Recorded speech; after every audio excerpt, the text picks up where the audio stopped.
तत्कालीन माननीय रवि लामिछानेको सहकारीसँग जोडिएको केही प्रमाणहरू छन् जुन प्रमाणले उहाँ दोषी भएको कुरा देखाउँछ।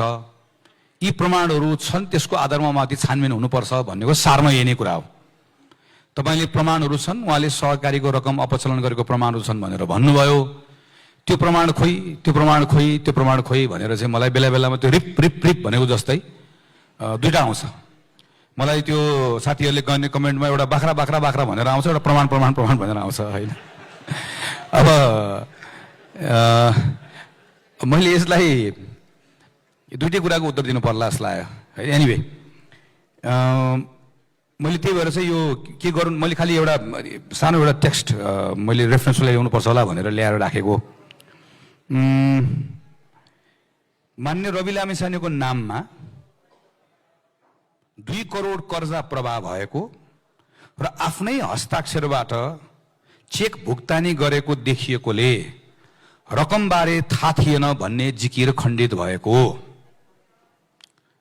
मान्य रवि लामिछाने प्रबन्ध निर्देशक हुनु अघि नै सञ्चालक समितिको बैठकमा सहभागी भई ब्याङ्क खाता खोल्ने र हस्ताक्षर गर्ने निर्णयमा संलग्न रहेको। मान्य रवि लामिछानेले निशुल्क शेयर पाएको दावी गरे तापनि उक्त शेयर लगानी गर्नको लागि सहकारीकै रकम प्रयोग गरेको। मान्य रवि लामिछानेले आधिकारिक रूपमा अलग भएको भनिएको मिति पश्चात पनि कम्पनीको 100औं चेकहरूमा निरन्तर रूपमा हस्ताक्षर गरिरहेको। मान्य रवि लामिछाने कर्मचारीको रूपमा मात्र नभई कम्पनीको सञ्चालनमा सारभूत प्रभाव पार्ने हैसियतमा रहेको अन्य कर्मचारीको बयानले समेत स्पष्ट पारेको। मान्य रवि लामिछानेले सुप्रिम सहकारीको रु 10 करोड 79 लाख गैर कानुनी रूपमा गोर्खा मिडियामा लगी संगठित अपराध गरेको दावी रहेको।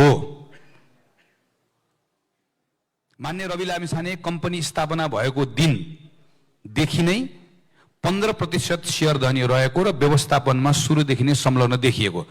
यो अहिले मैले पढेर सुनाएको कुरा चाहिँ यो मैले भनेको होइन, यो नेपालको सम्मानित सर्वोच्च अदालतको डिभिजन बेन्चको फैसला जुन चाहिँ वेबसाइटमा छ त्यसलाई मैले पढेको है। अब मलाई सोध्नु भएको कुरा के हो भने मान्यजीले प्रमाण लिनुभएको कुरा, मान्यजीले यसबाट कर्जा प्रवाह भएको प्रमाण छ, कर्जा लिनुभएको प्रमाण छ। अब यही भन्छ निजको नाममा कर्जा प्रवाह भएको र आफ्नै हस्ताक्षरबाट चेक भुक्तानी गरेकोले रकम बारे थाहा थिएन भन्ने जिकिर खण्डित भएको। यो मैले होइन, यो कोर्टले भनेको है।